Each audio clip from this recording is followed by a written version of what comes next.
Palavra da Verdade, com Hernandes Dias Lopes. E hoje eu quero partilhar com vocês o texto que está na primeira carta de Paulo aos Tessalonicenses. Tessalonicenses capítulo 4.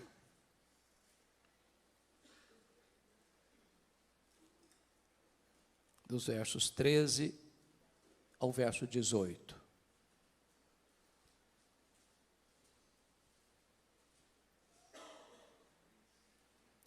1 Tessalonicenses 4, 13 a 18, lido o texto, mantenha a sua Bíblia aberta comigo, por favor.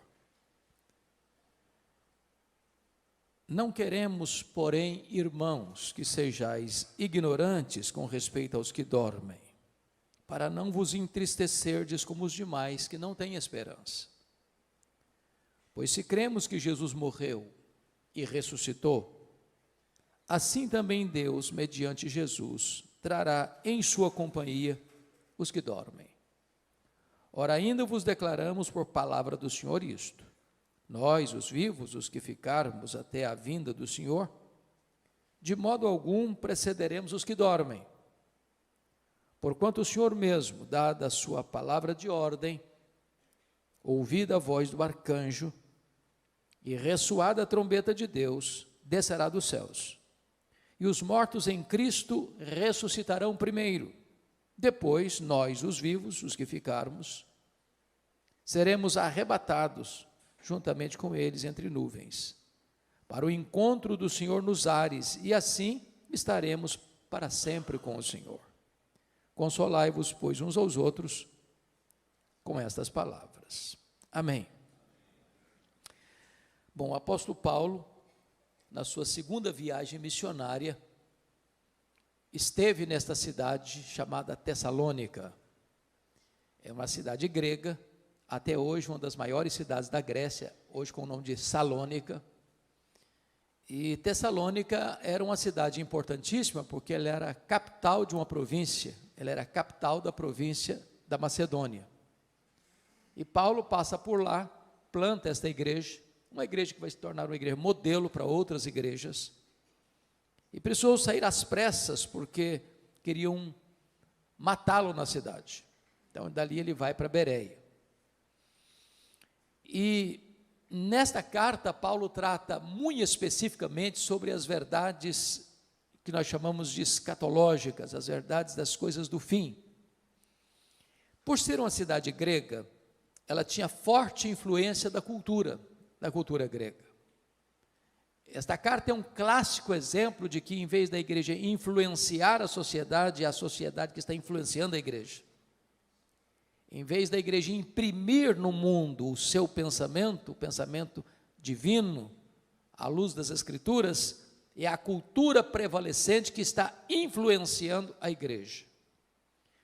Qual era o pensamento básico, pilar dos gregos? Era o chamado dualismo. Os gregos criam nisso. O que era o dualismo? Dualismo era a ideia de que a matéria que você toca, que você vê, que você apalpa, era essencialmente má. O espírito invisível, imaterial, espiritual, era essencialmente bom. Em virtude disso, os gregos não acreditavam em três coisas. Eles não acreditavam na criação. Para os gregos, a criação era uma emanação divina, não direta, porque se a matéria era má, um Deus sendo bom não pode criar algo mau. Então a criação veio a ser as últimas emanações da divindade, que já não tinha mais conexão com a divindade, porque na cabeça dos gregos a matéria era má. Então eles não acreditavam na criação.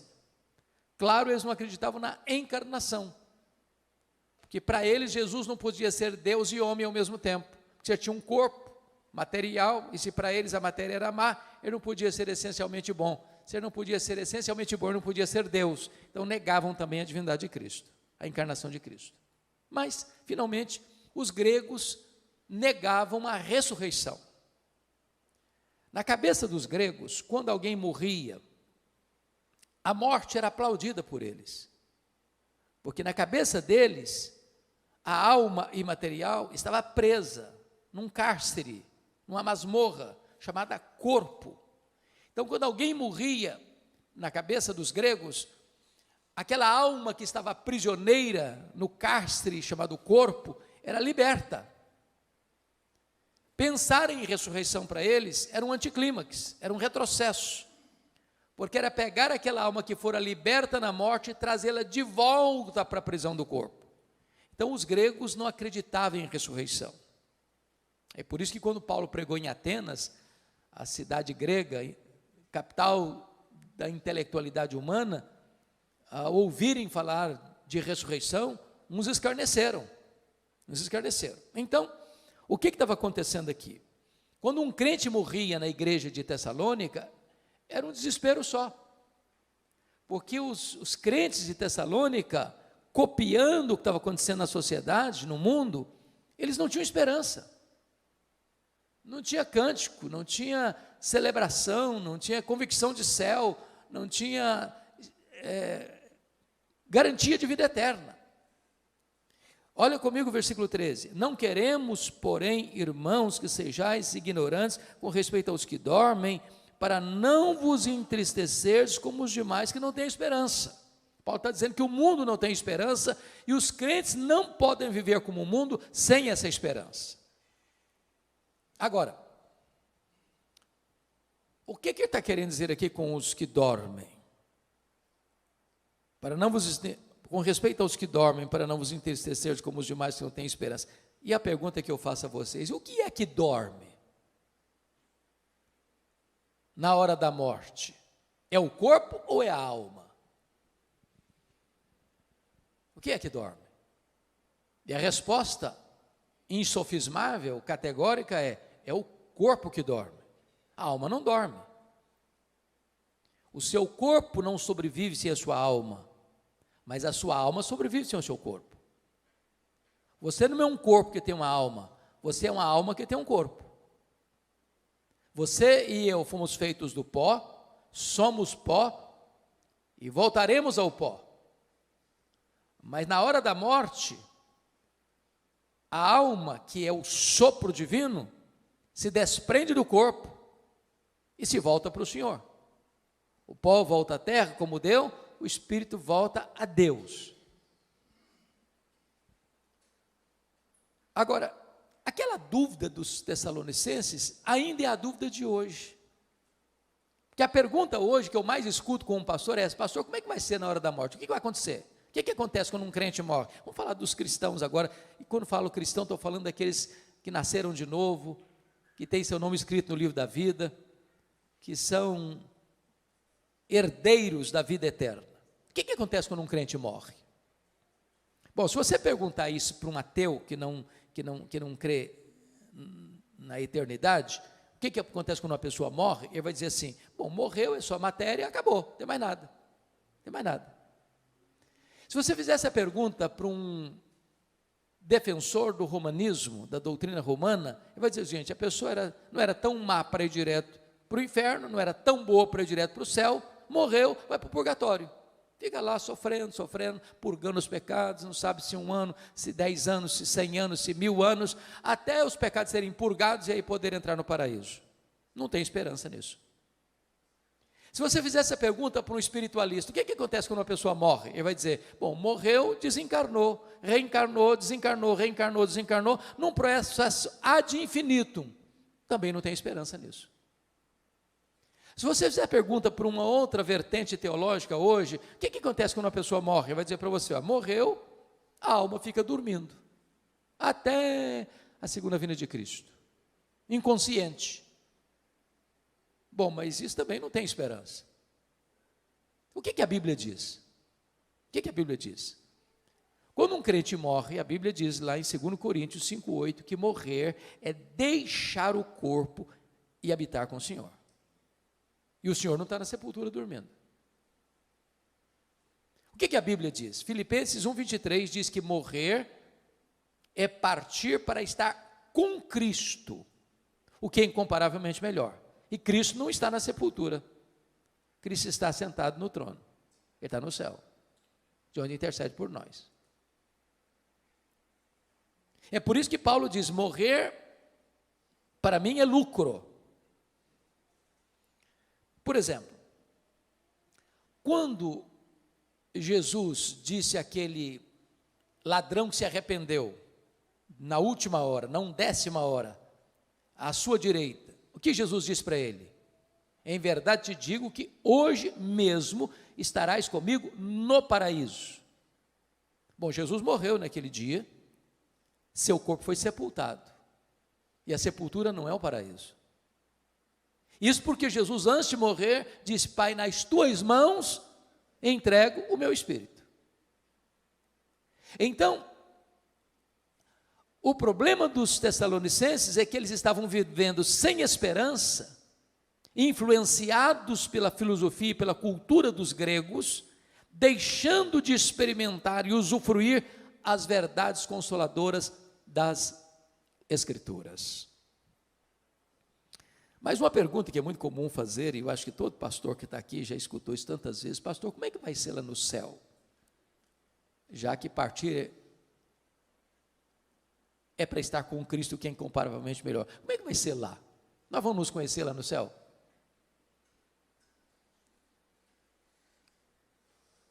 E a resposta óbvia é: claro que nós vamos nos conhecer no céu. É claro. O céu não é retrocesso, o céu é glorificação. Então preste atenção nisso. Aqui você e eu não nos conhecemos direito. Se eu não sei quantos, quem aqui está casado há mais tempo. Vamos imaginar que tem aqui no auditório uma pessoa que tem 50 anos de casado. Se eu perguntar para essa mulher assim: você conhece o seu marido? Ela vai responder assim: estou começando a conhecer. Se eu perguntar para o marido: você conhece a sua mulher? Eu falei: rapaz, eu estou arranhando ainda a superfície para conhecer. Os gregos diziam assim: conhece-te a ti mesmo. Os gregos estavam errados. Nem você, nem eu nos conhecemos. Só Deus nos conhece. Eu não sei quanto a você, mas de vez em quando eu fico escandalizado comigo mesmo. Você não fica, não? Falei: meu Deus, não sou eu que estou pensando nisso, não é possível. Você e eu não nos conhecemos. Agora, lá no céu, sem as limitações que nós temos aqui, de tempo, de espaço, de conhecimento, nós vamos nos conhecer. Pense só comigo, imagine você conviver com alguém a eternidade inteira sem saber quem ela é. Faz sentido isso? Não faz o mínimo sentido. É óbvio que nós vamos nos conhecer. Agora, um detalhe. Lá no céu não vai ter as mesmas realidades que aqui. Por exemplo, Jesus disse que lá no céu nem se casa, nem se dá em casamento. Às vezes as pessoas nutrem um romantismo irreal nesse sentido. E eu já vi muito funeral, sobretudo de uma pessoa que já está casada há muitos anos, vai a esposa primeiro, vai o marido primeiro, e um fica lá curtindo, passando a mão assim, na mãozinha já gelada, assim, daqui a pouquinho eu estou indo também, dando a ideia de que vai continuar casado lá no céu. Não vai, não. Casamento é só para essa vida. Aproveita, porque depois não tem mais. Alguém diz: ufa, até que enfim também. Ah, que pena, podia prosseguir. Não vai prosseguir. Então, casamento é só para essa vida. É por isso que a Bíblia diz que tem um curso aí, que o curso é bom, mas o título não é bom. Casados para sempre. Não é verdade isso, não tem casados para sempre. O curso é bom, mas o título, penso eu, não foi feliz. Porque a Bíblia diz que casamento é até que a morte o separe. Então lá no céu não tem casamento. Segunda coisa, lá no céu nós não vamos ser famílias nucleares. Em outras palavras, lá no céu você não vai amar mais quem foi aqui, seu pai, sua mãe, seu marido, sua mulher, seus filhos, seus avós, do que você vai amar Abraão, Isaque e Jacó. Lá nós não vamos ser famílias, José, Pereira, Silva, Oliveira. Não, lá nós vamos ser uma única família, lavada no sangue do Cordeiro. Agora, Paulo não diz o seguinte: nós não estamos aqui especulando. Não é uma questão de especulação. Olha comigo o versículo de número 15, quando ele diz: e sabeis também vós, não, desculpa, o vento bateu aqui, mudou minha página, 4:15. Ora, ainda vos declaramos por palavra do Senhor isto, não é especulação, não é uma teoria, não é uma opinião de um teólogo, é revelação de Deus. Isso é o que Deus revelou. Então, a grande pergunta aqui, meus amados, é: onde está a nossa garantia dessa esperança? Qual é a base da nossa esperança? E o apóstolo Paulo vai responder nesse texto, no verso 16, é a parousia. Ora ainda, versículo 16, porque o Senhor, porquanto o Senhor mesmo, dada a sua palavra de ordem, ouvida a voz do arcanjo, e ressoada a trombeta de Deus, descerá dos céus. Então você e eu cremos que Jesus vai voltar. Esse é o pináculo da nossa fé, esse é a acrópole da nossa esperança, esse é o ponto culminante da nossa convicção, é a consumação da nossa salvação. Porque notem bem, nós já fomos salvos, nós estamos sendo salvos e nós seremos salvos. Com respeito à justificação, nós já fomos salvos. Com respeito à santificação, nós estamos sendo salvos. Mas com respeito à glorificação, nós seremos salvos. Essa é a nossa convicção. Jesus vai voltar. Ele vai voltar. E não tem corte humana, por mais egrégia que ela seja, que possa cancelar essa agenda. Essa agenda não está estabelecida na terra, nem pelos homens, ela está estabelecida no céu, pelo próprio Deus. Ele vai voltar. E a pergunta é: como ele vai voltar? Primeiro, ele vai voltar pessoalmente. Está lá em Atos 1, versículos 9 a 11, que quando ele está subindo entre nuvens, 2 anjos descem, e os discípulos perguntam, e eles perguntam para os discípulos, estão olhando: varões galileus, por que estáis olhando para as alturas?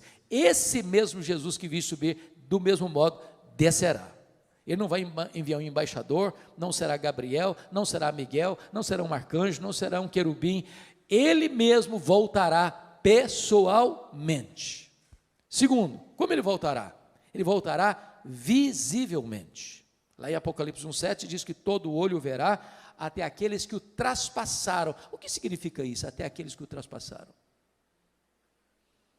Lá em João 5, 28 e 29 diz que todos os mortos, quando ele voltar, ouviram a sua voz e sairão dos túmulos, uns para a ressurreição da vida, outros para a ressurreição do juízo. Aqueles que cuspiram em Jesus, aqueles que esbordoaram a cabeça de Jesus, aqueles que crucificaram Jesus, aqueles que zombaram de Jesus, vão ter que ressuscitar quando ele voltar, e vão ter que ver Jesus na sua glória, na sua vinda. Vai ser o evento mais público da história, não importa o fuso horário.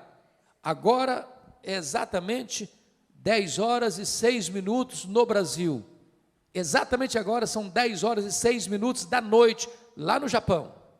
Não importa se de dia, se de noite ou se à tarde. E Jesus, quando disse isso, estava exatamente trabalhando a questão dos fusos horários, porque se Jesus volta de noite para nós, ele volta de dia lá para a Ásia. Se ele volta de dia lá para a Ásia, ele volta de noite para o Brasil. Não importa onde a pessoa esteja, em que fuso ela esteja, todo olho o verá. Vai ser o evento mais público da história. Mas em terceiro lugar, como ele voltará? Ele voltará audivelmente, porque o versículo 16 nos informa que, ouvida a voz do arcanjo, ressoada a trombeta de Deus, ele descerá dos céus. Ou seja, vai ser com o maior alarido da história. Não tem um arrebatamento secreto que ninguém viu, ninguém percebeu. Não, é público, é visível, é audível. Não haverá caverna tão profunda, não haverá deserto tão inóspito, não haverá montanhas tão geladas, onde as pessoas estejam que não ouçam o ruído, o alarido, a publicidade desse som, quando Jesus voltar para buscar a sua noiva, a sua igreja. como Jesus voltará. Quarto lugar, ele voltará repentinamente. Diz no sermão profético de Jesus que vai ser como um relâmpago que risca os céus do Oriente ao Ocidente. Quando está chovendo muito, está dando uma tempestade, você vê relâmpagos e você escuta trovões. Qual que acontece primeiro? O relâmpago ou o trovão? Ambos ao mesmo tempo. Você vê o relâmpago primeiro, porque a velocidade da luz é maior do que a velocidade do som. Então, um relâmpago ele risca os céus num átimo de tempo. Vai ser com essa rapidez. Paulo, em 1 Coríntios 15, vai comparar como um abrir e fechar de olhos. Quantas vezes você abre e fecha os olhos por dia? Você não sabe. É automático. Aliás, Paulo vai usar uma palavra lá em 1 Coríntios 15, num momento, e a palavra momento no grego é a palavra átomos, de onde vem a palavra portuguesa átomo.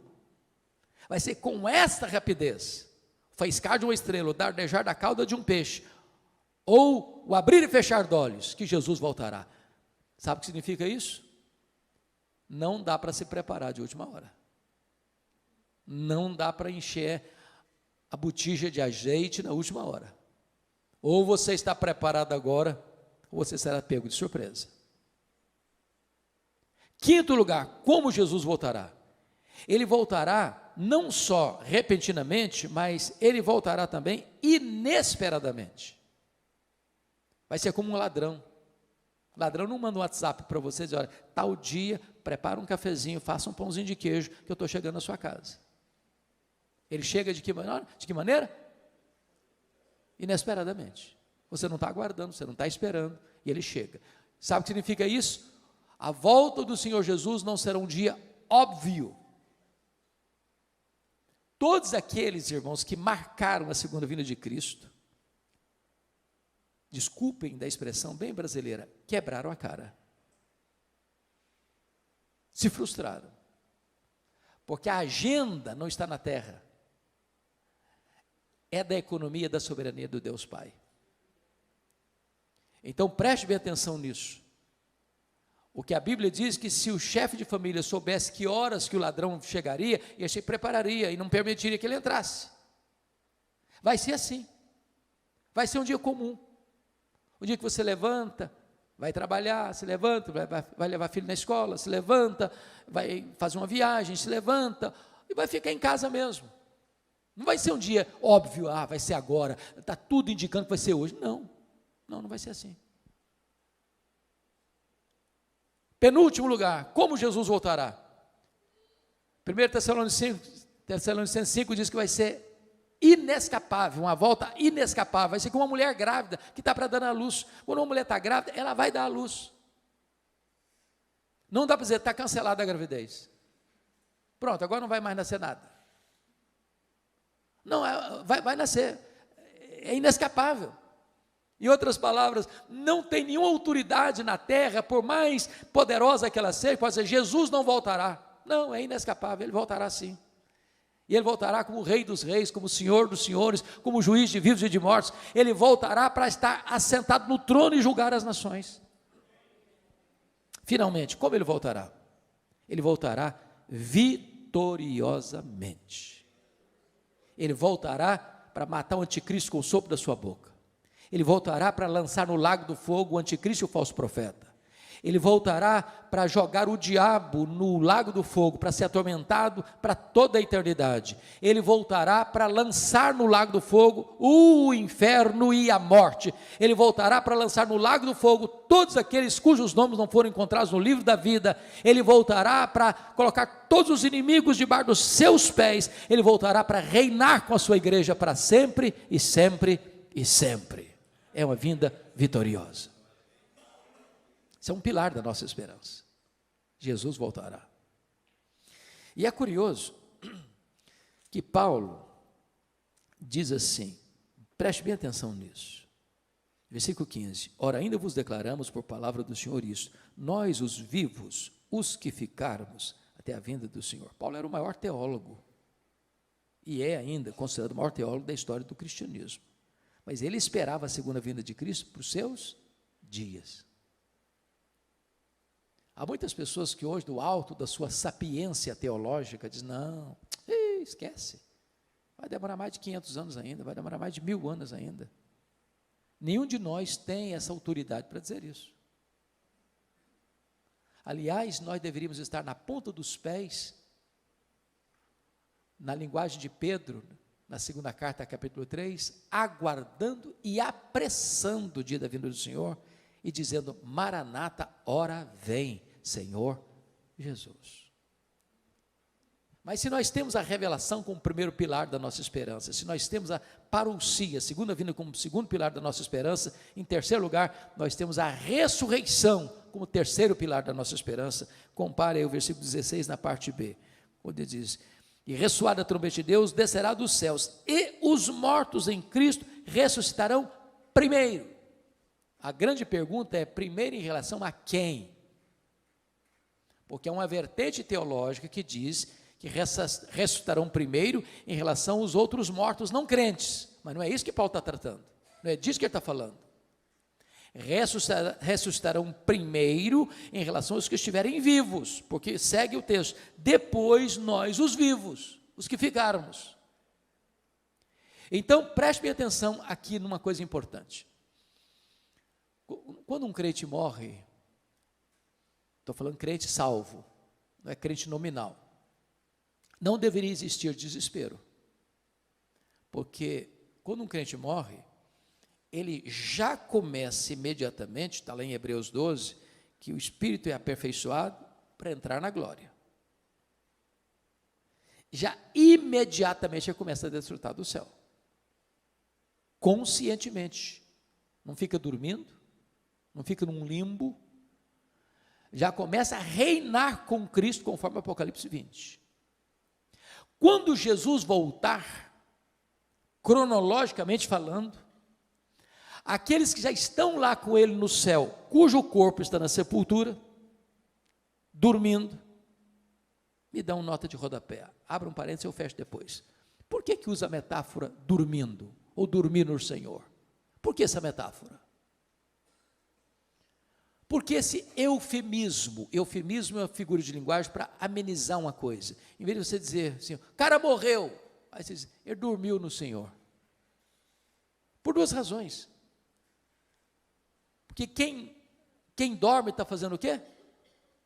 Está descansando. Você dorme porque você precisa descansar.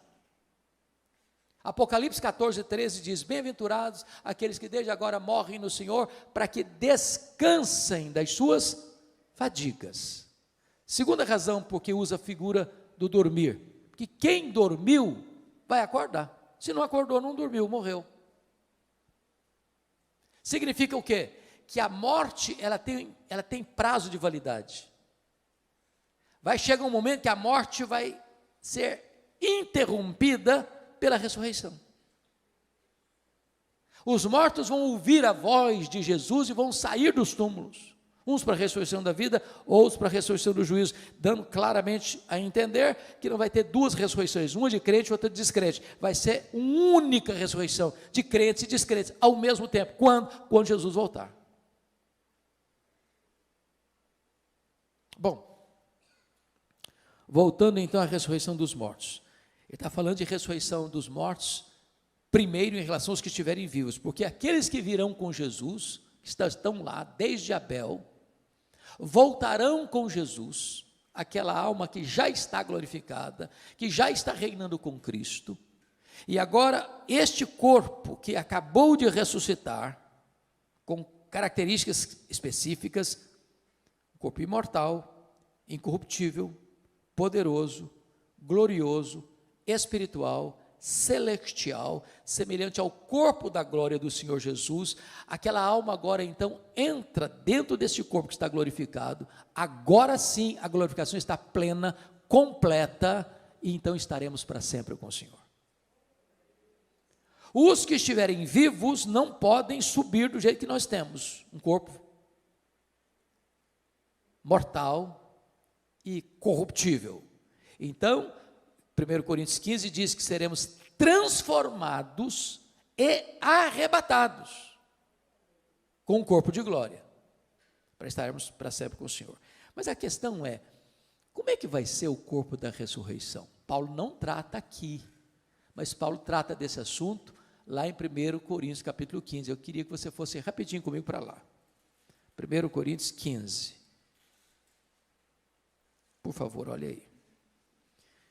Aliás, essa é a pergunta que eu mais escuto como pastor. Como é que vai ser o nosso corpo? Como é que vai ser o nosso corpo? Etc e tal. Aqui Paulo responde isso de forma muito clara.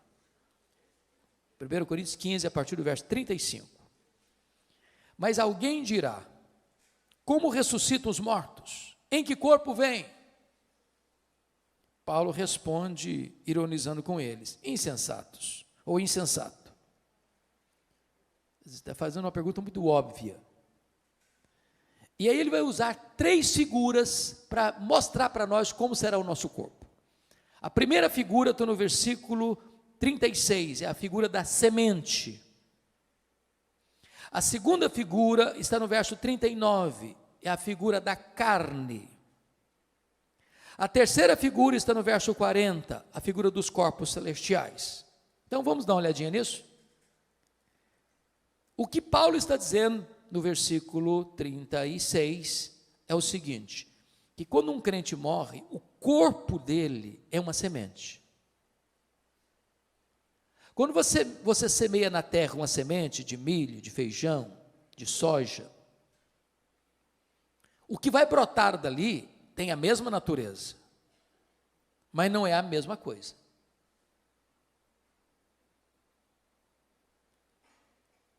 Então, ele vai explicar isso melhor a partir do verso 42. Ele diz assim, semeia-se corpo na corrupção, ressuscita-se na incorrupção. O que é isso? Esse corpo seu e meu aqui, ele nasce, cresce, envelhece e morre. Às vezes a pessoa morre no processo, né? Morre na infância, morre na juventude, morre na fase adulta. Mas ele tem um prazo de validade. Esse corpo nosso aqui fica velho, cansado, senil, caquético e morre. Esse corpo aqui tem fraquezas que vão se avolumando. Por exemplo, nós temos fraquezas físicas. Querendo ou não, o tempo vai esculpindo em nosso rosto algumas rugas indisfarçáveis.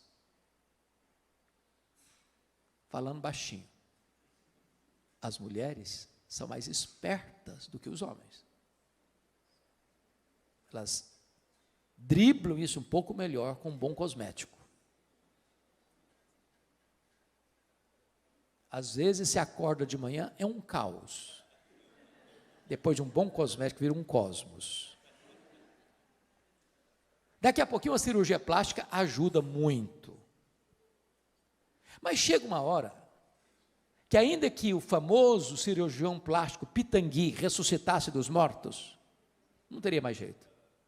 As mãos já estão trôpegas, os joelhos bambos, as pernas fracas, os olhos embaçados. E diz os entendidos que cada fio de cabelo branco que brota na sua cabeça é a morte chamando você para um duelo.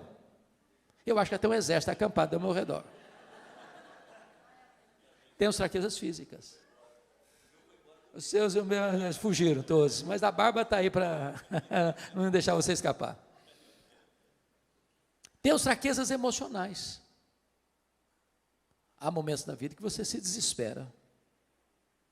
E você nem consegue chorar, você só consegue gemer e dizer, meu Deus, eu não aguento mais. Temos fraquezas morais. Você e eu já prometemos para Deus, com lágrimas nos olhos, meu Deus, eu não vou cometer mais esse erro. Eu não vou cometer mais esse pecado. E daqui a pouco você se flagra cometendo o mesmo erro, o mesmo pecado. Não é porque faltou para você sinceridade, não, faltou para você poder. Somos fracos. Temos fraquezas espirituais, somos um ser ambíguo, paradoxal, contraditório. O bem que queremos fazer não fazemos, o mal que não queremos praticamos. Somos fracos. Eu, quando passo pelas livrarias, e eu faço isso praticamente toda semana, procurando ver o que está saindo de novo, e vocês todos sabem que os livros mais publicados no Brasil e no mundo são livros de autoajuda. São livros que dizem assim para você: você é forte, você tem a força, você é um gigante. Basta você acordar, você é um gigante. E a Bíblia diz exatamente o contrário. A Bíblia diz que nós somos fracos. Mas muito fracos. A Bíblia diz que Deus conhece a nossa estrutura e sabe que somos pó. Então, esse corpo aqui, não adianta congelar, não adianta inventar. Não, ele vai envelhecer mesmo. Vai ficar enrugado mesmo. E quem não quiser ficar velho, é só morrer na infância também, está resolvido o assunto. Então, a semente que você joga é de um corpo corruptível. Mas o que vai brotar da sepultura na ressurreição é um corpo incorruptível. Não vai ficar velho, não vai ficar cansado, não vai ficar doente, não vai ter defeito físico, não vai ter estresse. É um corpo incorruptível. Segundo lugar, olha o que está acontecendo no verso 42. Semeia-se em desonra, ressuscita-se em glória. Ô irmãos, vocês que são crentes há muito tempo, os pastores aqui presentes, quantas vezes você e eu já visitamos um crente querido numa CTI de hospital, já há anos internado. Maurício está aqui, e seu vovô, irmão tão querido, Lair Boechat. Quantos anos, Maurício, você ficou 7 anos em coma. 7 anos em coma.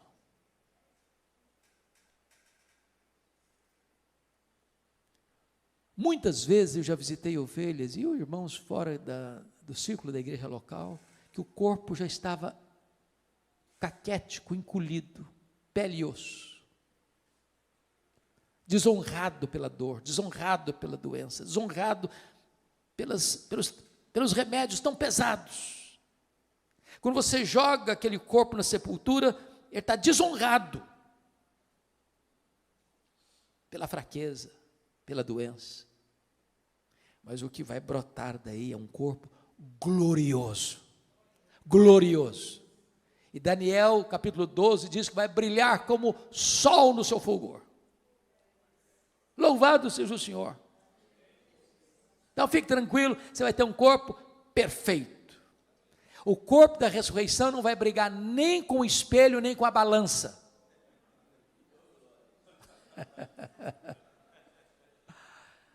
Terceiro, olha o versículo 43.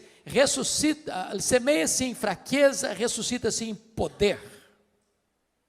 Eu acho incrível, irmãos, o ciclo da vida. Nasce um bebê, pensando lá na roça. Eu fui criado na roça, então alguns aqui também, possivelmente, de igual modo. Nasce um bezerro lá no pasto, ele nasce meio tronchozinho. Daqui a pouquinho, o bichinho já está de pé, daqui a pouquinho já está mamando, daqui a pouquinho já está correndo. Nasce uma criança, é 100% dependente. Chega um ano, totalmente dependente. E aí, de repente, cresce, começa a andar, começa a correr, de repente um adolescente, vaidoso, um jovem com os músculos tonificados, daqui a pouquinho já está adulto, já está andando mais assim, mais moderadamente, daqui a pouquinho já não corre mais, daqui a pouquinho os passos já estão mais lentos, daqui a pouquinho está precisando de uma muleta, daqui a pouquinho está precisando de uma cadeira de rosa, daqui a pouquinho está precisando de uma maca, daqui a pouquinho já está, mais do que um bebê, totalmente dependente de novo. Semeia-se em fraqueza, ressuscita-se em poder. Você quer saber como é que vai ser o nosso corpo poderoso? Olha o corpo de Jesus ressurreto. Ele entrava numa casa fechada, sem precisar abrir a porta. Ele saía lá de Jerusalém e aparecia lá na Galileia, 154 quilômetros, sem precisar percorrer o trecho. Ele foi assunto aos céus com o seu corpo glorificado. Agora deixa eu fazer uma perguntinha. Onde fica o céu? A que distância o céu está da terra? O nosso universo, O nosso universo, diz os estudiosos, tem mais de 93 bilhões de anos-luz de diâmetro. Sabe o que significa isso? Se você voar à velocidade da luz, 300 mil quilômetros por segundo, nessa velocidade você demoraria mais de 93 bilhões de anos para chegar lá. Onde está o céu? Pergunto a vocês, com que velocidade Jesus voltou para o céu? Velocidade da luz? 300 mil quilômetros por segundo? Se ele voltou na velocidade da luz, ele está logo ali na esquina do universo, ainda, depois de 2000 anos. Sabe o que significa que nós teremos um corpo poderoso? Significa que novos céus e nova terra será todo o ambiente do nosso habitat. Vou dar uma puladinha no céu, dar uma puladinha na terra. Quanto tempo um anjo gasta para vir do céu à terra? Quanto tempo? Sabe o que significa isso? Nós não estaremos como os anjos, como o corpo ressurreto de Jesus, sujeito às mesmas leis que nos governam agora. É por isso que o hino diz, nem metade da glória celeste jamais se contou ao mortal. Mas vamos à segunda imagem, à segunda figura? Como é que vai ser o nosso corpo? Confira aí comigo agora o versículo 39. Nem toda a carne é a mesma, porém uma é a carne dos homens, outra é a carne dos animais, a outra a carne das aves, a outra a carne dos peixes. Uai, Paulo, eu não estou te entendendo agora. Será que Paulo está dizendo aqui que também os animais, as aves e os peixes vão ressuscitar? É disso que ele está tratando?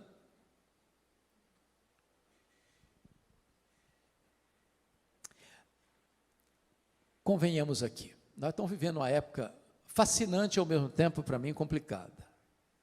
A fase dos pets. Eu não tenho nenhum problema com quem tem pet, eu amo animais. Quem tem, diz Provérbios, tem que cuidar bem. Mas eu acho que a nossa geração está confundindo um pouquinho, está passando um pouquinho dos limites. Você acredita que tem gente que dorme com um cachorrinho na cama, debaixo do mesmo cobertor, abraçadinho?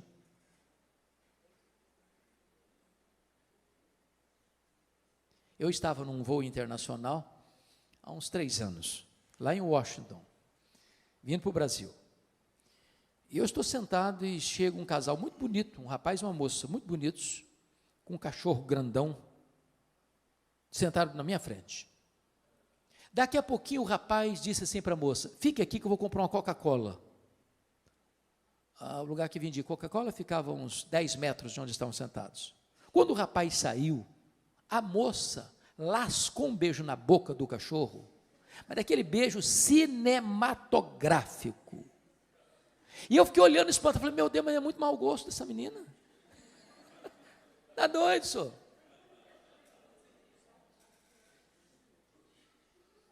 Há poucos dias uma irmã me liga, uma irmã da igreja. Falou, pastor, eu estou ligando para o senhor porque eu queria saber se a minha cachorrinha vai para o céu. E eu fiquei meio zonzo com a pergunta, pensando em elaborar uma resposta. Antes de eu dar a resposta, ela disse assim, porque se a minha cachorrinha não for, eu também não quero ir. Falei, é o problema da senhora, eu não vou entrar em briga de família não, o que é isso?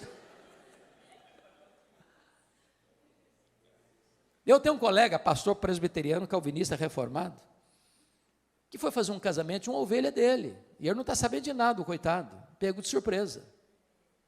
Na hora das alianças, sabe quem levou a aliança ao altar?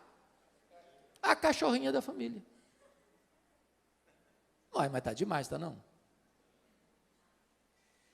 Ô gente, eu sinto muito, mas informar isso. Deus criou 3 tipos de seres: os anjos, os homens e os animais. Voláteis, terrestres e aquáticos. Os anjos são espírito e não têm corpo. Eles não morrem. Os homens têm corpo e espírito. Morre o corpo, o espírito volta para Deus. Os animais, voláteis, terrestres e aquáticos, têm corpo e não têm espírito. Morreu, acabou. Jesus não foi para a cruz para redimir cachorro, peixe e papagaio.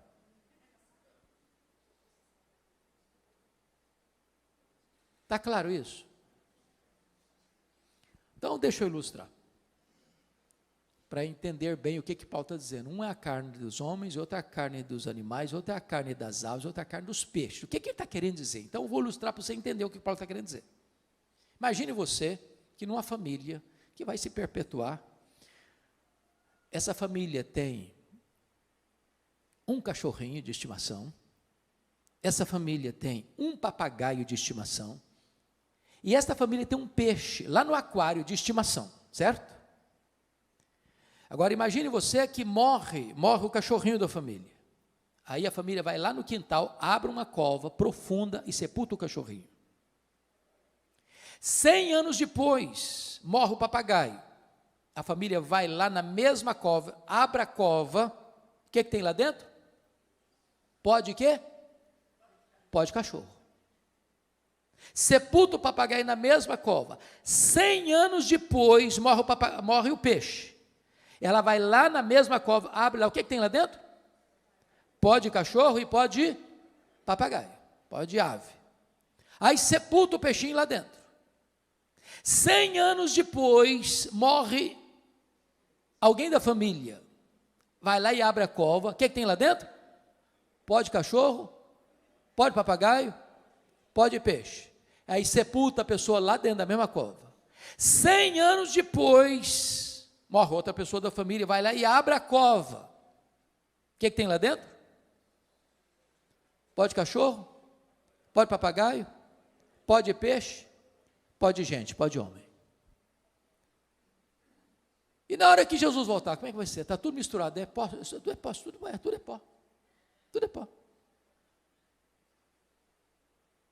Como é que vai ser então? Vai ressuscitar tudo junto? Vai ressuscitar pó de cachorro? Vai voltar a ressuscitar pó de papagaio, pó de peixe, pó de gente? Não.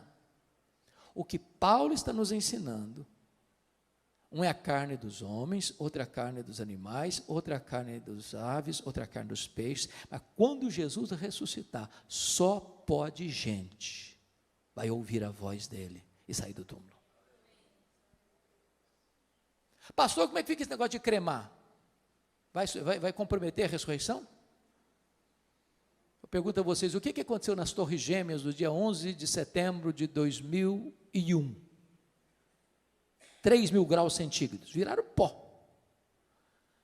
O que acontece quando uma pessoa é comida por um monstro marinho que vai soltando partículas do corpo dele para milhares de quilômetros mar adentro?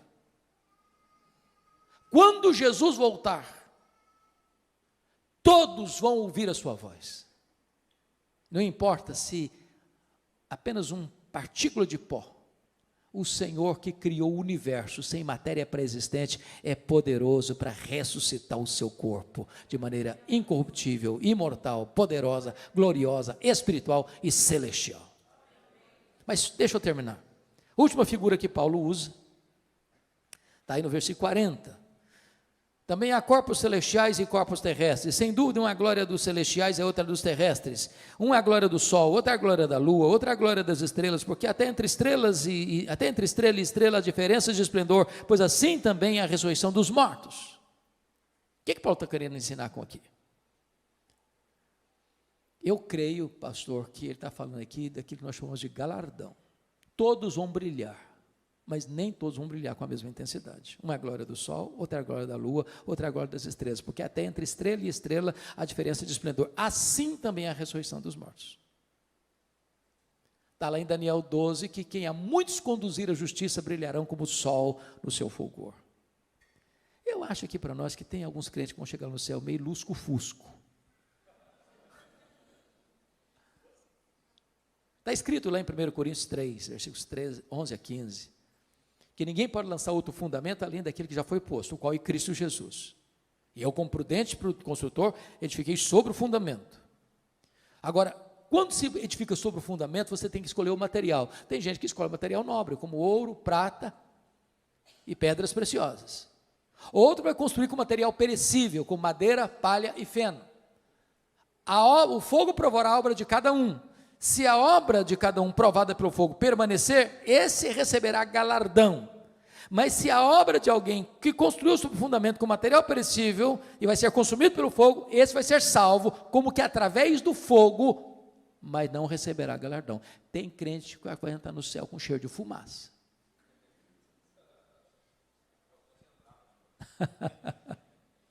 Com cheiro de fumaça. Preste atenção nisso. A salvação é de graça, mas o galardão é recebido pelas obras. Você não foi salvo para cruzar os braços e aguardar Jesus voltar.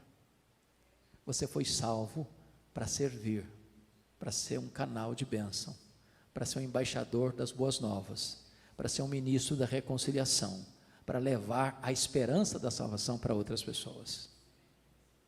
Voltando para Tessalonicenses para encerrar, eu só queria chamar a sua atenção que depois então da ressurreição, está escrito, eu fecho aqui agora, o que vai acontecer?